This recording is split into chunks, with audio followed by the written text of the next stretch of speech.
Good morning, everybody. Ezra Rozier here.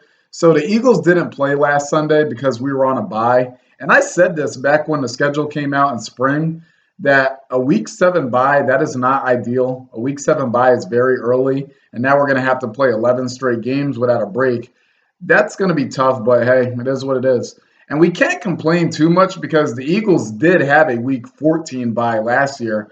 And that bye week was very crucial because Jalen Hurts injured his ankle during a Week 12 loss to the New York Giants. Gardner Minshew stepped in Week 13 against the New York Jets, led us to a win, improving us to 12 and 0 all time against the Jets. And then we had that bye week where Jalen Hurts got the heel, and Miles Sanders, who got banged up against the Jets, he got the heel as well. So that bye week last year really worked out in our favor. Even though the bye week this year was early, it was a blessing in the sense that Lane Johnson got time to heal because, as we all know, Lane Johnson suffered a concussion during the Cowboys game, really shifted the momentum of that entire game, I thought.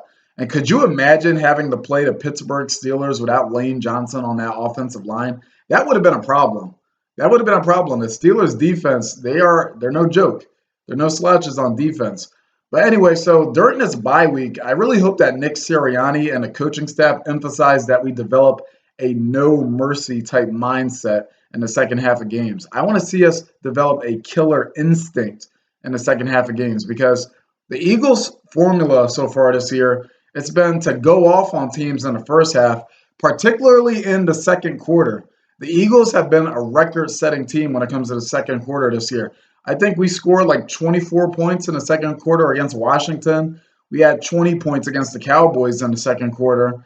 It's like we'll destroy teams in the first half, but then in the second half, we'll get very lenient. We'll get very soft. Like I noticed a total loss of intensity in the second half of these games. Like worse tackling, worse defense. The offense starts to sputter out. Like even though we're winning, we're 6-0.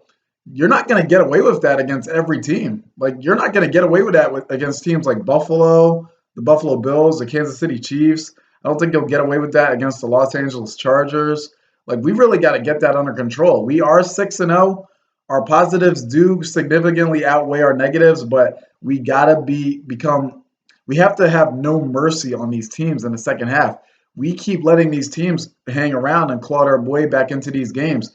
The games that I saw it the most, the three games where this is most noticeable, week one against the Detroit Lions, week five against the Arizona Cardinals, and then week six against the Dallas Cowboys, our last game. We let those teams crawl back in the second half, and we really should have had them dead to rights. In fact, the Cowboys game, we were up 20-0.